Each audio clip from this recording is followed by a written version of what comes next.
ටිකක් සුවිශේෂී. ඒකින්ද කුඩා ළමයි ඉතින් නොබලා ඉන්න තරමට හොඳයි යාළුවනේ. හැබැයි ඉතින් ලෝකේ තියෙන දෙයක් නේ. ඒකින්ද ඉතින් හැමෝටම කියන්න හිතුණා. බලන අය බලන්න, නොබලන අය නොබලා ඉන්න. මේක ඔක්කොම දාලා තියෙන 18ට වැඩි අයට ඒක මතක තියාගන්න යාළුවනේ. අද අපි යන්නේ යාළුවනේ ලිතුවේනියාවට. ලිතුවේනියාවේ ජාතික සමාගමක් වන CHA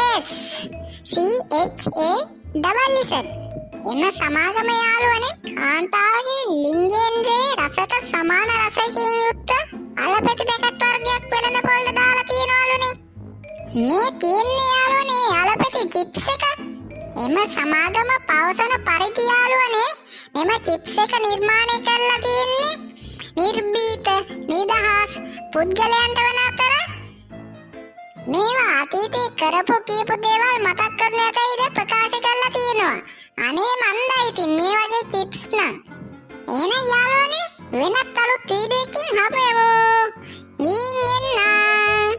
මේ ලෝකේ විවිධ පුදුම දේවල් පෙන්වන ලෝක දැනුම.